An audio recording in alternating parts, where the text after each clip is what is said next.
Hello, my dear friends of the Orderly Chaos. How are you today? Yes, we are in a different space. We are even in a different town. We are in a new house. So let me ask you for nearly the last time. It's one more time after today. Do you know your Bazi? So today, I really would like to know if you know your Chinese horoscope. So you may know the animal sign of the year that you're born in, but do you know that there are minimum three more animals that are as important for you on your path? And that's the animal you're born under, and the month, the day, and the hour even. So this is why it's called Bazi, 8 characters, sometimes also called the 4 pillars of destiny. And my question is to you, would you like to know more about it? Let me know in the comments if you do. And today I would like to introduce the dog to you. So if you're born in the years 58, 70, 84, 98, or 2006, this could be of importance for you. Also, if you're born in the month of October, most of October, or between the hours 7 p.m. and 9 p.m. And when I say the years, I cannot emphasize enough, I'm talking about the year after the 4th of February. If you are born before February 4th, then you still belong to the year before that. And that is because in the astrology, in the Chinese horoscope, we're looking at the solar calendar. We're not looking at a lunar calendar. That's the Chinese New Year that you know that is different every year because it goes according to the moon. But with the astrology, we're looking at the solar calendar. And according to that, every year, Chinese New Year, the beginning of spring is February 4th. So this is the cutoff date, and that is really, really important. Well, the dog is born under the sign of the yang earth element. So we have a yang quality in that sign, and we've got an earth quality in that sign. That is your earthly branch. Okay, but then you also get a heavenly stem, an additional element, depending on which kind of dog you are. If you are a dog, are you? Maybe in one of your 4 pillars, we don't know. So you will get an additional element, which could be a water, a wood, a fire, an earth, or a metal element. So that means we don't only have 12 animals in the Chinese Zodiac. We actually have 12 animals who can have 5 different additional elements, which means we've got 60 different possibilities. So 60 different pillars, actually signs, if you will, and you have 4 pillars. So that's quite some combinations. And that means then this is the reason why we have so many different people on the planet, because none of us is just like one of the elements. And that is because the play of those 4 elements and those animals, in those 4 pillars are playing together differently. So the dog makes a very good combination, very good friend of the rabbit, and cannot deal with the dragon at all. It also has a harmony with the horse and the tiger. So all the dogs out there, we've got a tiger again next year. So listen up. You already have 2 of the 3 of a really harmonious combination. So you've got the tiger year and you've got a dog somewhere. Then look for the horse months and the horse days, because that makes a really good harmony day. So you should have a really good luck day on that day. And also when I say you clash with the dragon, that doesn't mean that the dragon month is a bad month for you. It could mean that that month can bring some change.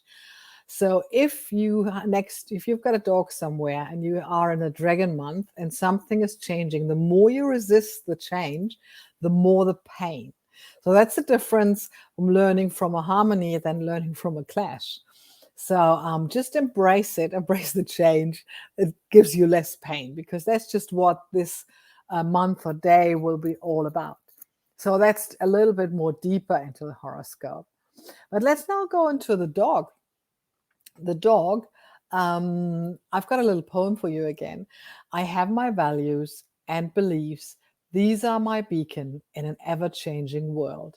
So the dog is in an earth sign. That already tells us that the dog loves things as they are and to stay as they are. more or less. But they have their beliefs and they have their values, and that's what they stick to. So they are very, very loyal, but on the flip side can be quite anxious when change comes. So they hold very strong beliefs and firm views. But that makes them also a champion of good causes. They hate any kind of injustice or unfair treatment, and they will really, really go to lengths to help you if something happened to that. So it's all about fair play for the dog. And he's really very direct and straightforward, goes the short way to help someone, and loves to be of assistance to anyone.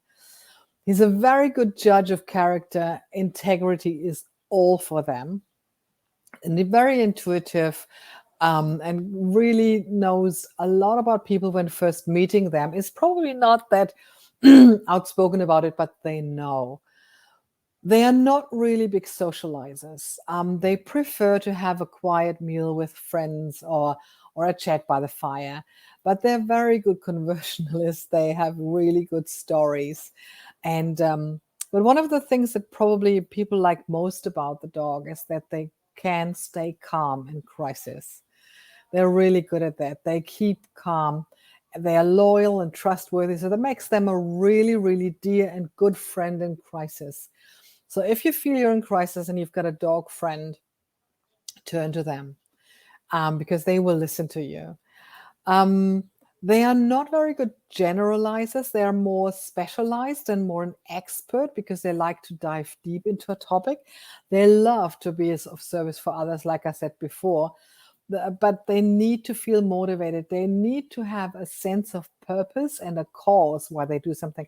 Like with the injustice and the fair play, if they are down to that, they are really, really how do you say, in the topic, very specialized and in it, if they are motivated and they have the sense of purpose.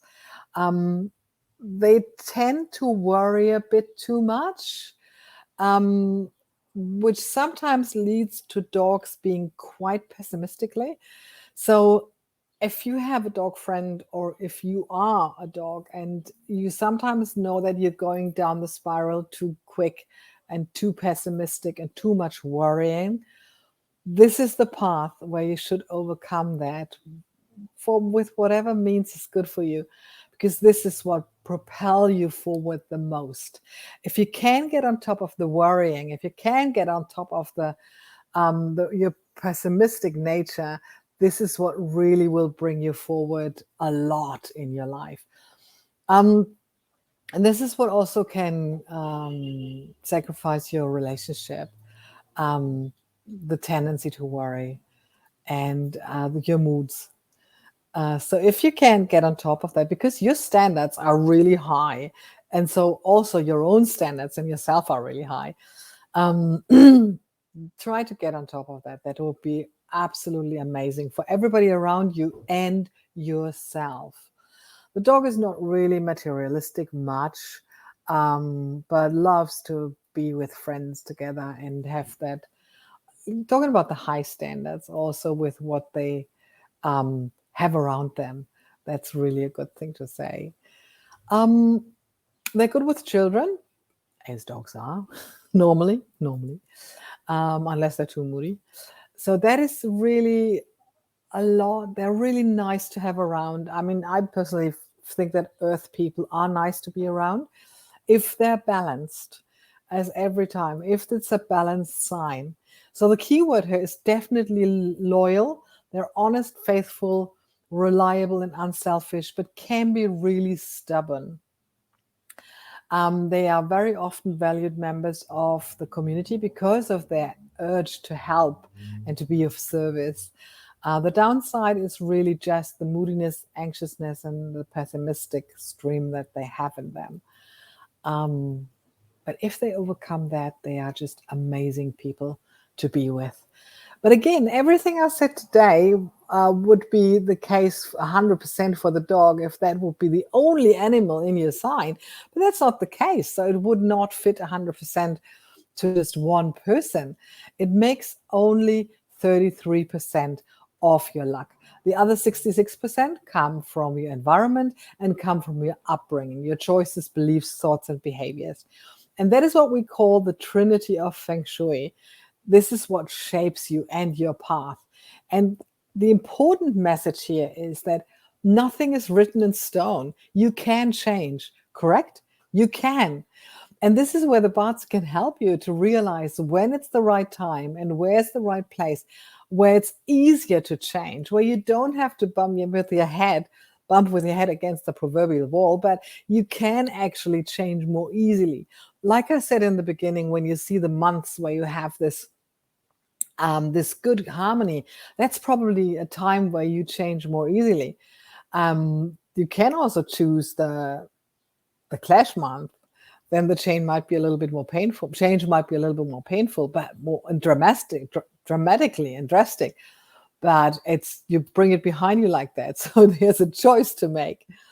So really, really, in the end, it is all about doing the right thing at the right time in the right place. And this is where the Bazi and the Feng Shui 2022 can help you a lot. All the zodiac, the whole signs, all of your 4 pillars of destiny, which signs are in there, that is what is important, and the combination of them and the time. I hope that was helpful. So if you liked what you see in here, like it, share it, follow it, subscribe, whichever channel you're on right now.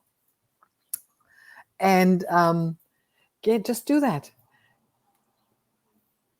It's such a pleasure to do that for you and to explain it to you. And if you have any questions, flick me an email, flick me a message.